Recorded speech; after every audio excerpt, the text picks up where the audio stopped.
I want to talk about female characters because they're in a really interesting situation. When you have a story, typically the protagonist of the story needs to be an agent. They need to do things. And if you look at the Marvel movies, the superheroes, they're essentially super agents, right? They can do a lot of crazy things, and that's what makes these movies, I guess, so big and grandiose and entertaining.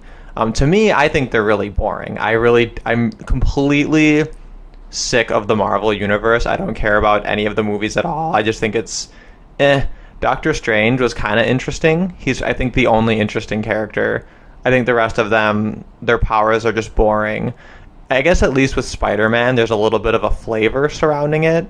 I don't know, but a lot of times it really just seems arbitrary, and then they put so many of them together that it's just really, really hard to care. So when I hear Captain Marvel, I kind of hear Captain Nothing, Captain Bland, Captain there's no flavor, there's no theme here. But so I'm not really going to talk about it too much. I think that everything about it that could be said has been said, but I wanted to take it in a little bit of a different direction. Because one thing that's easy to forget is that none of this is new. Feminists have been criticizing female portrayals in media since as long as we've had feminism. And I think the most vibrant discussion of this has always been surrounding the Disney princesses. Princesses who by virtue of their own qualities inspire us, embolden us, and challenge us to be our very best.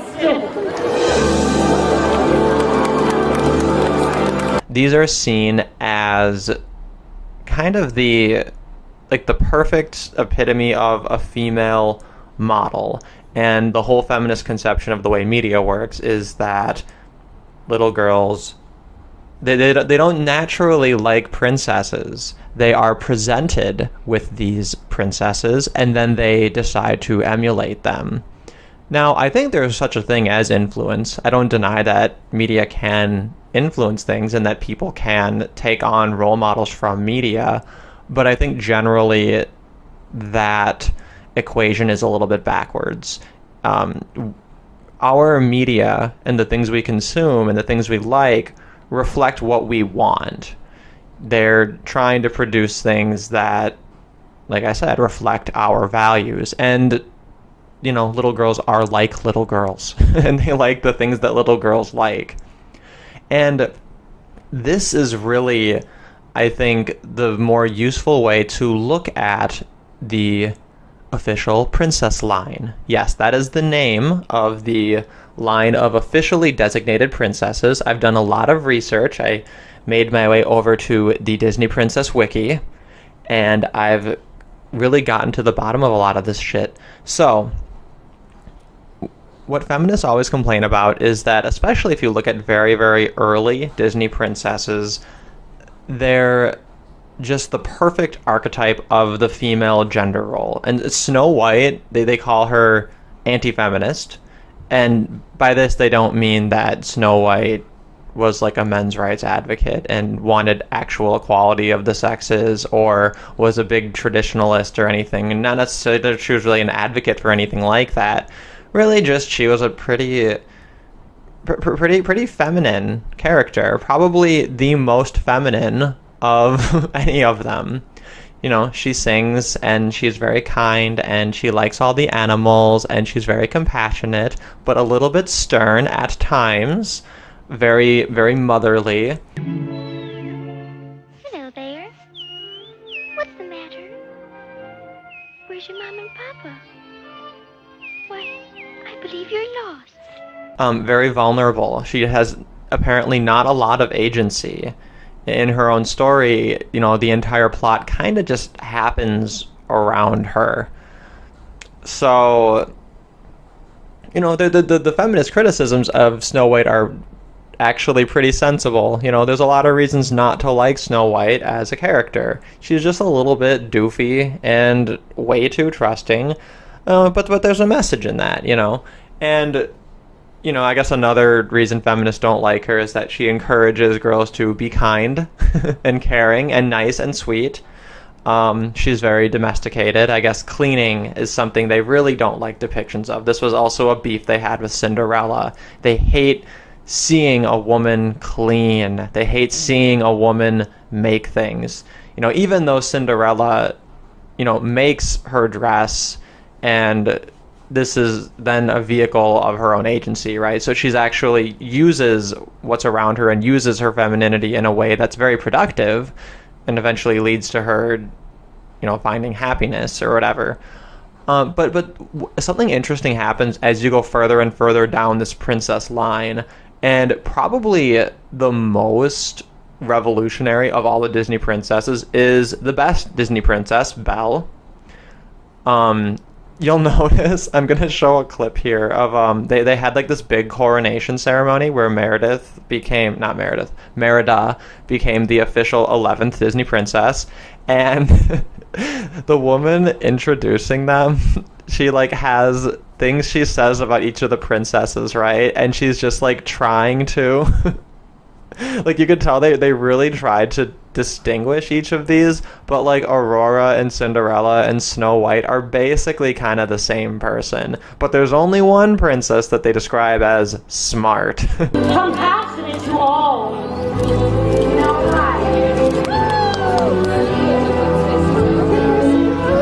Kind and gracious.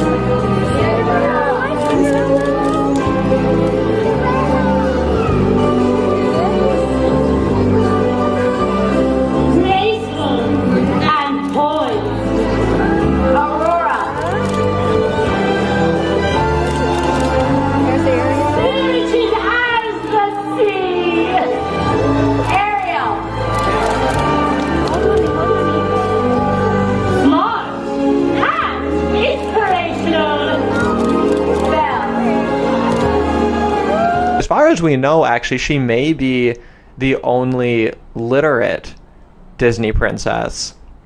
I'm not sure if there's any examples of any of the other princesses reading. And she actually is like a decent hero. Like, she risks her life, and she's really, she has the whole self-sacrificing angle. She's actually kind of the most masculine of the Disney princesses, at least in terms of the traditional roles. And then after that, you have a series of Disney essentially kind of checking diversity boxes, which, whatever. Feminists point out that Pocahontas and Jasmine are the most sexualized and the most athletic of the Disney princesses, which is kind of interesting. I think that there's a tiny bit of athleticism in the other ones, but largely I think, it seems like when it's a minority woman, they don't seem to have a problem portraying them as physically powerful and having physical prowess. But when you take a step back and look at this, if you compare these princesses to their male counterparts, a lot of them aren't even named. Most of these male princes, they're named after the fact, or they're named like in the lore, but otherwise it's just, Prince Charming. Prince Charming is Snow White and Aurora and Cinderella's love interest. Different Prince Charmings, but I mean, they have names, right? But, well, except Prince Charming's name is Prince Charming, literally. But the point is that they don't really have any personality. And they even make less sense than the princesses do. Like, if you look at Prince Eric in Little Mermaid, his motivations don't really make a lot of sense. He's actually really not very believable as a character at all. He's kind of just standing in there as plot glue. And that's kind of how these male princes function. And it perfectly models male disposability. It matters male objectification in terms of their utility, that basically they just kind of show up and they do what they need to do in order for the story to make sense. But for all of this feminist analysis surrounding the Disney princesses and how they're terrible role models for girls, there's no conversation about how the Disney princes are bad role models for boys. when they do criticize the Disney princes, they're criticizing how they treat women. That's something you'll find if you try to search through different criticisms of the Disney princes when they really analyze it. So, and then also with these Disney princes, only one of them officially has a movie, and that's Aladdin. Aladdin's the only Disney prince who is like a star in his own movie.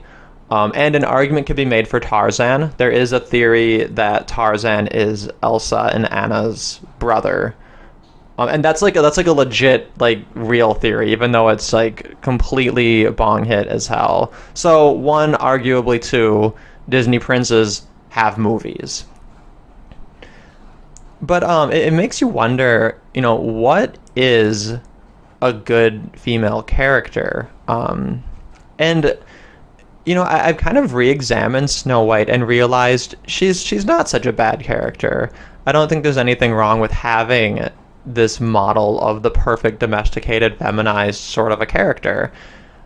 And I think ultimately, at the end of the day, this is one where diversity is our strength. What makes characters boring is when they're cliches, when it's the same thing over and over and over again. But if you look at even comparing the different Disney princesses, they're really actually not all the same. There actually is a little bit of depth and diversity there, and not just skin deep diversity.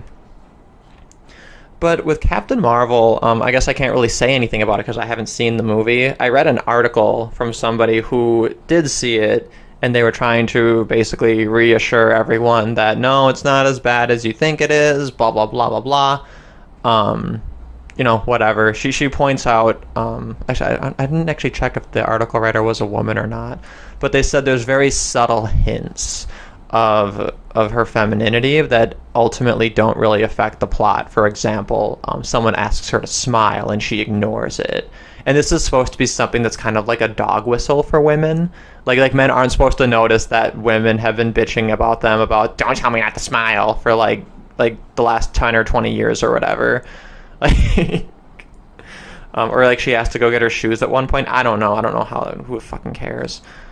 Because, like, who fucking cares about Marvel superheroes? They're so boring. If you want a good hero, a good female hero was The Paper, Yomiko Reedman from the Read or Die OVA. Like, that was actually a badass, super awesome character because she had a power with some limits and, she wasn't, like, a perfect character at all. Like you felt when you're watching a battle with her, she had some kind of vulnerability. And her power is, like, really cool and unique. She can control fucking paper. Like, there's one part where she goes to the top of a building and she, like, throws a bunch of paper in the air and creates a giant paper airplane and then flies away in it. That's so cool. Like, I'd rather watch a movie about that. Like, that's a hero that's actually fun to watch. Like, fucking Iron Man is boring. Like, oh, yeah, he makes robots and stuff. And he can fly and shoot stuff out of it and it has strength. Kind of like Superman. Like, they're all just kind of like they feel very templated off of the same shit. It's just so boring. Let's see, my other favorite female hero is from a video game. My favorite video game, Saga Frontier. One of the characters that's playable in there is named Acellus, and she is a girl who gets, like, murdered by a vampire, and then basically he half changes her and she ends up being like a half vampire. And essentially you're, like, in this situation where you're supposed to kind of, like, stay in this castle and just be one of the vampire's bitches, and she's like, fuck that, I don't want to do that. So she runs away, and she runs away with her mentor, Princess White Rose, who eventually becomes her love interest. And that's the thing, too, is for all this feminist whinging about there not being strong characters and not having representation, well, here is a lesbian character from a video game that came out in the fucking 90s, has been there the whole time, which just proves, they don't actually want the representation. They want the prestige that comes with it. They want to complain about it. They want to have a niche where they just complain about these issues and do this sort of analysis and then sell it as though it's a real social issue. They're not actually interested in the effect of these things or actually having such strong female characters because they don't celebrate them when they do exist. So anyway, the reason this character is so cool though is because she is perfectly believable, and she's not a lesbian just for no reason. It just makes sense that she is a lesbian. It just kind of fits. And they drop it in a really subtle way too. It's not like a big show of it. It's just, yeah, there's part of it that's just, it makes sense. Because they needed to create a motivation for her to return to the castle, which was Princess White Rose getting kidnapped. Which I know, like, that itself is cliche, but at least it being, like, a half-vampire lesbian chick, like, kind of gives it a little bit of a flavorful twist that's kind of fun. And you have different endings, too. There's different endings to that one. You can choose to become the evil vampire lesbian overlord and have infinite bitches, or you can become, like, a sad human and then die with dignity. So obviously the correct answer is to become the evil vampire overlord. Just like the best Disney character of all time, the villain in Snow White, the Queen, who is totally fucking badass and has black magic and can do chemistry and change her form, and I think she murders the fucking huntsman. Originally I thought that she was just able to tell that it was a pig's heart by looking at it, but apparently the demon in the mirror actually told her that. It'd be way cooler if she could have just, like, recognized it. Anyway, I really hope that eventually they decide that she didn't really die when she falls off the cliff so that they can, like, bring her back. Or maybe, like, if they're really doing... I think they're building up crossovers. Like, I'd be much more interested in a Disney princess massive crossover like Infinity War. Like, instead of, like, fucking Marvel's doing it. I wish that Disney would do that shit. And there are some indications that seem to point in that direction with the relationship between Tangled and Frozen. So, I don't know, like... Elsa's kind of like a shitty person, so I'd kind of like to see maybe she becomes like the Queen and then is actually an interesting character. Because that's the thing, is that it's the capacity for a character to have agency that makes it interesting and that drives a story. The problem, though, is that feminists aren't ever going to be happy with a character that's interesting, because that means they have to make the character, like, do bad things or make sacrifices or be harmed in some way. Another legitimate feminist critique has to do with this idea that you write a character as male and then just, like, decide to make it female later. You know? And, like, yeah, that's really boring. You don't want that either. The problem, though, is that if you're going to have diverse and interesting female characters, I think ultimately what's missing is we need to be more permissive. We need to just allow there to be different kinds of characters and to accept them and to accept the fact that they're just different flavors. Some people are going to like them, some people are going to prefer different ones. And really, at the end of the day, the motto is more is more. And different is different. And this is one case where really we can't underestimate how important it is for characters to be unique in order for them to have a reason to exist. A female gender-bent version of Captain Marvel doesn't seem very interesting. It really doesn't seem like there's much of a reason for that to exist any more than there is a reason for female Thor to exist. I'd like to see the Disney princess lore developed a little bit more. I think it'd be interesting to see the Disney princes actually fleshed out and actually make more sense as characters. But at the same time, we've survived a world of Disney princes being as horribly written as they are, and, the world hasn't ended. So maybe, maybe we can just take female characters a little bit less seriously. And I think if we did that, then we'd end up seeing, much more interesting ones too.